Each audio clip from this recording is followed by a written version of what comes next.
I maintain that the most difficult final race to go into is slalom because it's so easy to ski out. Tina Maze pushed out of the gate like she had none of my concerns. Exactly. It starts out with 10, 12 really steep, icy turns, and you can see her. She's on the edge early, she's off the edge, and then she does a great job of bringing that speed from the steep onto the flats. And look at her. She keeps that upper body just flowing down the hill. Very quick feet. It wasn't a perfect run, especially in the middle here, Steve, but you know what? She kept the skis going.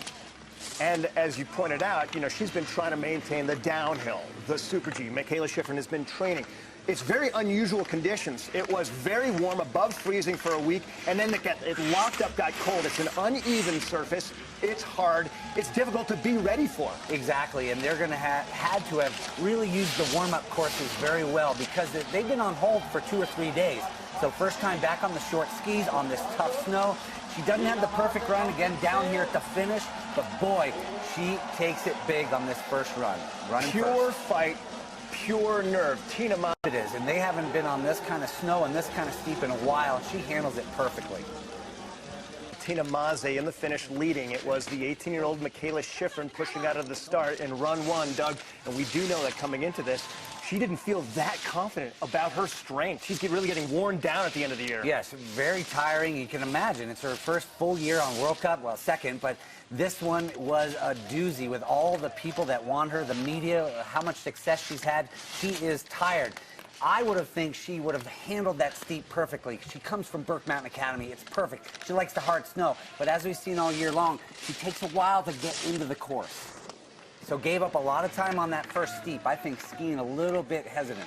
I think there's no question that Mikaela Shiffrin, who says she hasn't suffered nerves this year, was feeling them. You saw it a little bit rigid. Then she started to find her momentum in the middle of the track. Yep, she only gives up a little there, but she never really got into the tune of this course. I think it's a little arrhythmical down here, and you have to look ahead, and she could never just let it go. She tried to build. She tried to do classic Shiffrin, but she gives up a lot of time on this first run. And doing it also on the bottom, the area that she has owned in the past. This time, Maze takes it away by 1.17.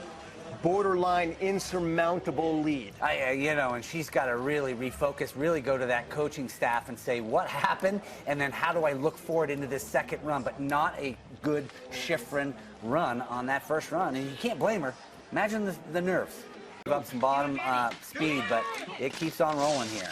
Well, we don't have one of the greatest slalom skiers of all time, Marlies Shield, in the field. We have her younger sister, who seems to be filling those shoes quite well, Bernadette. And filling the shoes a little bit differently.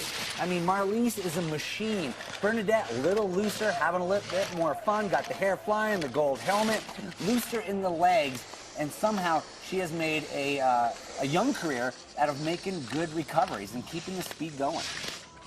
I like it. Yeah, that's never been on the podium, but you speak to that notion of looseness. She's got nothing to lose. We saw a lack of looseness, I would say, from Shiffrin to have this woman, Bernadette Shield, be in front of Shiffrin at this point on the track. Exactly, and Shiffrin just didn't have it. The nerves got to her for sure. Shield, as you said, just racing for points, racing for some good fist points, World Cup points at the end of the year, lets it go.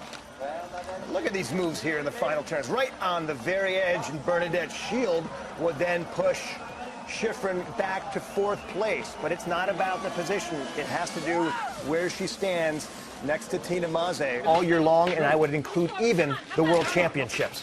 Exactly. She's got to bring it off the top. She wasn't very happy between runs. She took some free skiing. Let's see if she made those adjustments. She struggled up here. Was not as clean as she usually is.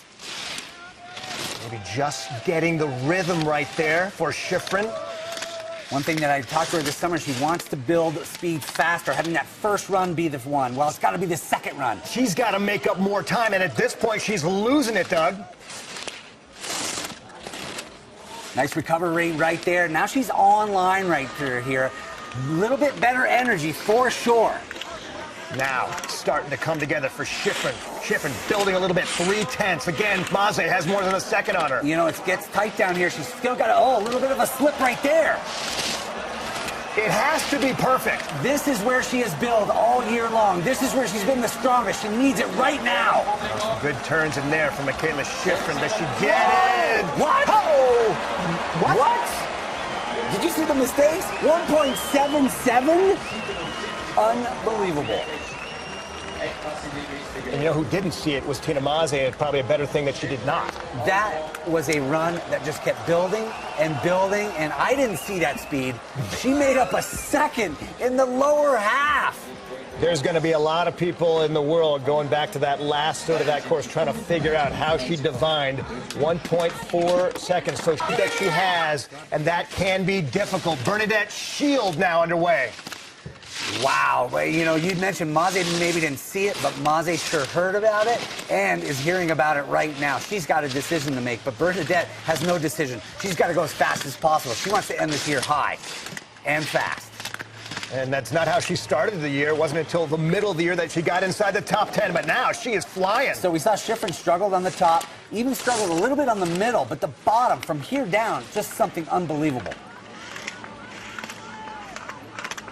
These middle splits aren't going to mean a whole lot based on what happened, but at this point it seems like Shield has a shot at going into second place or getting on the gas big time on the bottom. Yeah, you're talking 1.7. Now she's at 4:10. She's got to do something special or she's going to be in second. Maybe just a little rounder than Shiffrin's.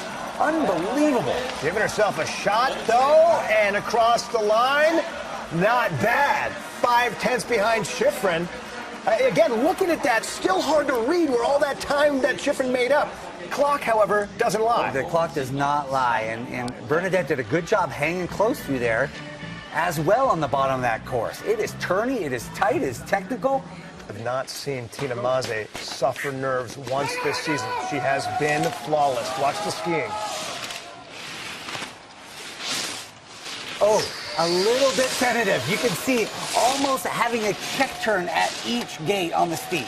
But now, this is where she really let it go in the first run. Let go of the brakes. It is a smart tactic, knowing the advantage she has, only loses 3/10, and now has to let the skiing go. Another mistake right there. A little bit of a sideways check right there. Little checks and balances going on. When that's not what we saw in the first run. No, but you know, she's managing a lead right now, and so far it seems like over-managed. And now if you match up what Shiffrin did on the bottom of this course, Maze's got to wake up. Tina Maze couldn't just be letting this slalom title that she had her hands around getting out. Running out of real estate. And is it enough? Maze into third place.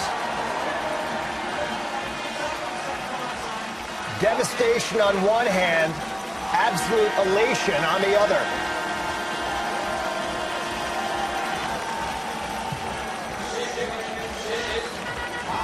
What she brought to that second run, building throughout, and that's just a microcosm of her whole year in slalom. She gets into that rhythm and then attacks and builds and crushes.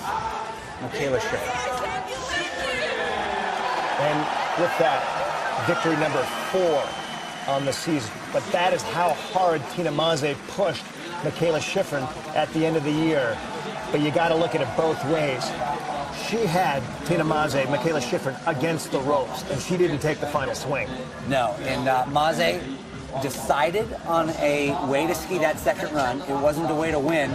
It might have been the way to be secure, but did not work out that way. Well, you do not get more drama than that. At the World Cup Finals, 18-year-old Mikaela Shiffrin doing the impossible, winning the World Cup slalom title.